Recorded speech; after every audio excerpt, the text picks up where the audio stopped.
Hi friends, I'm Nisha. Welcome to Simple Banking. நம்ம இன்னைக்கு history of banking பற்றி பார்க்கலாம்.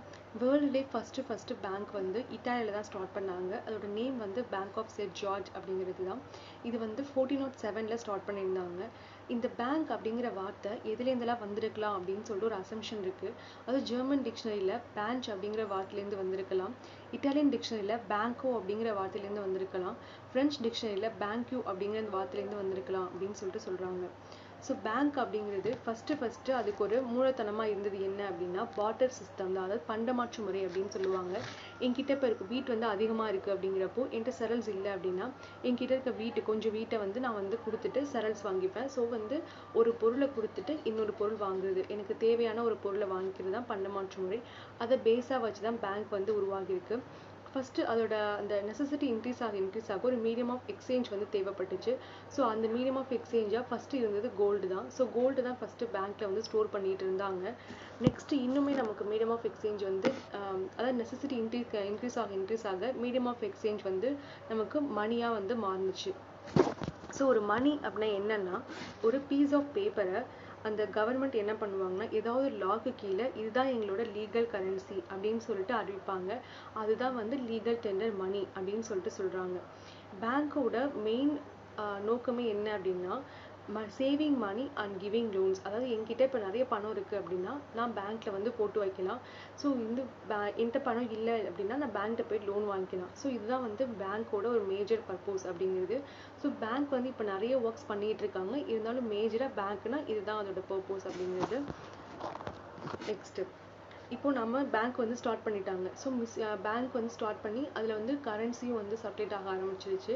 ஸோ அப்போ அந்த கரன்சி வந்து மிஸ்யூஸ் ஆக ஆரம்பிக்கும்ல. ஸோ அந்த மிஸ்யூஸ் ஆகக்கூடாது, கரன்சி மிஸ்யூஸ் ஆகக்கூடாது அப்படிங்கிறதுக்காக ஒரு சென்ட்ரல் பேங்க் அப்படின்னு சொல்லிட்டு கொண்டு வரலாம் அப்படின்னு சொல்லிட்டு ஒரு ஐடியாவை கொண்டு வந்தாங்க. இந்த ஐடியாவை யார் கொடுத்தது அப்படின்னா ஜேஎம் கீன்ஸ் அப்படிங்கிறத அந்த ஐடியாவை கொடுத்தாரு. இவர் தான் வந்து father of modern economics as well as macro economics அப்படின்னு சொல்லிட்டு சொல்லுவாங்க. Next history of Indian banking அப்படின்னு சொல்லிட்டு பார்க்கலாம். So history of Indian banking அப்படின்னா இந்தியாவில் பேங்கிங் வந்து எப்படி வந்துச்சு அப்படின்னு சொல்லிட்டு பார்க்கலாம். ஸோ ஹிந்துஸ்தான் பேங்க் அப்படின்னு சொல்லிட்டு 1770 கொண்டு வந்தாங்க. இது யார் கொண்டு வந்தது அப்படின்னா அலெக்சாண்டர் அண்ட் கம்பெனி அப்படிங்கிற ஒரு ஹவுசிங் ஏஜென்சி, அவங்க தான் வந்து இந்த ஹிந்துஸ்தான் பேங்க் வந்து கொண்டு வந்தாங்க.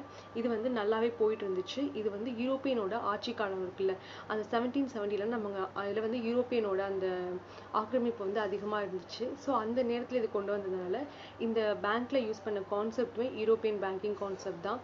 இப்போ வரைக்குமே நம்ம வந்து யூரோப்பியன் பேங்கிங் கான்செப்டை யூஸ் பண்ணிட்டு தான் இருக்கிறோம். நெக்ஸ்ட்டு 1786 பார்த்தோன்னா ஜென்ரல் பேங்க் ஆஃப் இந்தியா அப்படின்னு சொல்லிட்டு ஒரு பேங்க் வந்து ஆரம்பிச்சாங்க. இதோட பேங்கிங் கான்செப்ட் அவ்வளோவா சரியில்லை. ஸோ அதனால் ஃபெயிலியர் ஆகிடுச்சு இந்த பேங்க். 1791 ஃபெயிலியர் ஆகிடுச்சு. நெக்ஸ்ட் வந்து பார்த்தோம்னா பேங்க் ஆஃப் ஹிந்துஸ்தான் அப்படின்னு சொல்லிட்டு ஒரு பேங்க் வந்து அந்த பேங்க் ஆஃப் ஹிந்துஸ்தான் இருக்குல்ல, ஸோ அந்த பேங்க்கையே வந்து 3ஆக பிரித்தாங்க. அதாவது பேங்க் ஆஃப் கொல்கட்டா அப்படின்னு சொல்லிட்டு 1806 பிரித்தாங்க. ஸோ அந்த பேங்க்கை வந்து பேங்க் ஆஃப் கொல்கட்டா அப்படிங்கிறத பேங்க் ஆஃப் பெங்கால் அப்படின்னு சொல்லிட்டு 1809 வந்து நேமை வந்து சேஞ்ச் பண்ணாங்க. நெக்ஸ்ட் 1840 வந்து பேங்க் ஆஃப் பாம்பே அப்படின்னு சொல்லிட்டு ஒன்று ஸ்டார்ட் பண்ணாங்க. 1843 பேங்க் ஆஃப் மதராஸ் அப்படின்னு சொல்லிட்டு ஒன்று ஸ்டார்ட் பண்ணாங்க. இந்த மூணுமே வந்து என்ன அப்படின்னா ஃபாரின் பேங்க் தான், ப்ளஸ் ஃபாரின் அட்மினிஸ்ட்ரேஷன் தான். எதுவுமே இந்தியாவோட அட்மினிஸ்ட்ரேஷன் கிடையாது, இந்தியன் பேங்க்கும் கிடையாது. நெக்ஸ்ட்டு 1881 பார்த்தோன்னா ஊத் கமர்ஷியல் பேங்க் அப்படின்னு சொல்லிட்டு ஒரு பேங்க் வந்து ஸ்டார்ட் பண்ணாங்க. இது வந்து என்னன்னா ஃபஸ்ட்டு இந்தியன் அட்மினிஸ்ட்ரேஷன் பண்ண ஒரு பேங்க் தான். பட் இது ஒரு ஃபாரின் பேங்க். இது வந்து எங்கே ஸ்டார்ட் பண்ணாங்க அப்படின்னா உத்தரப்பிரதேஷில் ஃபசிதாபாத் அப்படிங்கிற ஒரு இடத்துல வந்து இந்த பேங்க் வந்து ஸ்டார்ட் ஆனிச்சு. Indian bank and Indian administration பண்ண ஃபஸ்ட்டு பேங்க் எது அப்படின்னு சொல்லிட்டு பார்த்தோன்னா பஞ்சாப் நேஷனல் பேங்க். இதுதான் வந்து ஃபஸ்ட்டு இந்தியனால அட்மினிஸ்ட்ரேஷன் பண்ணப்பட்ட இந்தியன் பேங்க் அப்படின்னு சொல்லலாம். ஸோ இது வந்து எங்கே ஸ்டார்ட் பண்ணாங்க அப்படின்னா லாகூர் பாகிஸ்தான் அந்த இடத்துல ஸ்டார்ட் பண்ணாங்க. 1894 இந்த வருஷத்தில் இதை ஸ்டார்ட் பண்ணாங்க. தென் 1921 அந்த பேங்க் ஆஃப் ஹிந்துஸ்தானை 3ஆக பிரித்தாங்கல்ல, bank of Kolkata, bank of Bombay and bank of Madras அப்படின்னு சொல்லிட்டு. ஸோ அந்த 3 பேங்கையும் மெர்ஜ் பண்ணி இம்பீரியல் பேங்க் ஆஃப் இந்தியா அப்படின்னு சொல்லிட்டு பேரை வந்து சேஞ்ச் பண்ணியாச்சு. நெக்ஸ்ட் 1955 என்ன பண்ணாங்கன்னா அந்த இம்பீரியல் பேங்க் ஆஃப் இந்தியாவை என்ன பண்ணாங்கன்னா ஸ்டேட் பேங்க் ஆஃப் இந்தியா அப்படின்னு சொல்லிட்டு நேமை வந்து சேஞ்ச் பண்ணாங்க. நெக்ஸ்ட் 1959 8 சப்சிடிஸ் அந்த ஸ்டேட் பேங்க் ஆஃப் இந்தியாவுக்கு ஒரு 8 சப்சிடிஸ் வந்து ஃபார்ம் பண்ணாங்க. 1960ல வந்து அந்த எஸ்பியோட சப்சிடி எல்லாம் இருக்கும்ல, அதெல்லாம் வந்து 200 crore மோர் தென் ரிசர்வ்ஸ் வச்சிருந்துச்சுன்னா அது எல்லாத்தையுமே நேஷனலைஸ் பண்ணாங்க. நெக்ஸ்ட் 1969ல banking companies acquisitions and transfer of undertaking bill அப்படின்னு சொல்லிட்டு ஒரு பில் பாஸ் பண்ணாங்க. இது எதுக்காக அப்படின்னா, இப்போ ஒரு பேங்க் வந்து பிரைவேட் பேங்க் இருக்கு, அதை வந்து கவர்மெண்ட் வந்து வாங்கணும் அப்படின்னா அதுக்கு ஒரு பில் தேவை. ஸோ அதுக்காக பாஸ் பண்ணப்பட்ட பில் தான் வந்து இந்த பில். ஸோ நெக்ஸ்ட் 1969லேயே இந்த பில் மூலியமா 14 பேங்க்ஸை வந்து நேஷனலைஸ் பண்ணாங்க. இந்த பீரியட்ல வந்து யாரோட பீரியட் அப்படின்னா இந்திரா காந்தி இருக்காங்கல்ல, ஸோ அவங்களோட பீரியட்ல தான் இந்த பேங்க் எல்லாமே வந்து நேஷனலைஸ் ஆக்கப்பட்டுச்சு அப்படின்னு சொல்லலாம். இப்போ எல்லா பேங்க்கையும் நேஷனலைஸ் பண்ணாங்களா அப்படின்னா கிடையாது. ரிசர்வ்ஸ் வந்து 50 crore மேலே எந்தெந்த பேங்க் எல்லாம் வந்து ரிசர்வ்ஸ் வச்சிருந்தாங்களோ அந்த பேங்க்கை மட்டும் தான் வந்து நேஷனலைஸ் பண்ணாங்க. என்னென்ன பேங்க் எல்லாம் நேஷனலைஸ் ஆனிச்சு அந்த டைம்ல அப்படின்னு பார்த்தோம்னா, Indian bank, Indian overseas bank, Canara bank, syndicate bank, bank of India, bank of Maharashtra, central bank of India, Dena bank, union bank of India, Allahabad bank, UCO bank, united bank of India, Andhra bank, Punjab national bank, இதெல்லாம் வந்து அந்த டைம்ல வந்து nationalise பண்ணாங்க. தென் அதுக்கப்புறம் வந்து என்னன்னா 1980ல வந்து ஒரு 6 பேங்க்கை நேஷனலைஸ் பண்ணாங்க. இப்போ வந்து எதை வந்து பேஸா வச்சு நேஷனலைஸ் பண்ணாங்க அப்படின்னா, அவங்களோட ரிசர்வ்ஸ் வந்து மோர் தென் 200 crore இருந்துச்சு அப்படின்னா அந்த பேங்க்கை வந்து நேஷனலைஸ் பண்ணாங்க. இப்போ நேஷனலைஸ் ஆன பேங்க் எது அப்படின்னா corporation bank, Vijaya bank, Andhra bank, Punjab and Sind bank, OBC bank, அதாவது oriental and bank of commerce and new development bank அப்படின்னு சொல்லிட்டு new bank of India. So இந்த பேங்க் ஆறுத்தையும் வந்து என்ன பண்ணாங்கன்னா நேஷனலைஸ் பண்ணாங்க. தென் 1993ல என்ன பண்ணாங்க அப்படின்னா நியூ பேங்க் ஆஃப் இந்தியா அப்படிங்கிற அந்த பேங்க்கை வந்து பஞ்சாப் நேஷனல் பேங்க் கூட வந்து என்ன பண்ணிட்டாங்க, மெர்ஜ் பண்ணிட்டாங்க.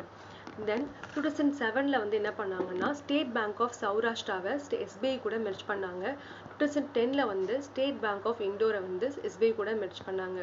2017ல வந்து 5 சப்சிடிஸ் ஆஃப் எஸ்பிஐ வந்து அண்ட் பாரதிய மகிழா பேங்க் இது ஆறையுமே வந்து எஸ்பிஐ கூட மெர்ஜ் பண்ணிட்டாங்க.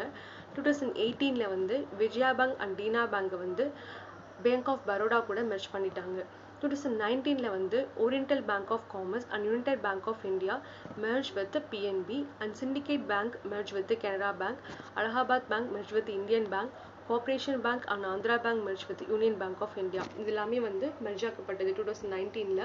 2020ல வந்து இது எல்லாமே நடைமுறைக்கு வந்துடும் அப்படின்னு சொல்றாங்க. 2019ல வந்து அந்த மெர்ஜ் பண்ணப்பட்ட எல்லா பேங்க்கும் 2020ல நடைமுறைக்கு வந்துடும்.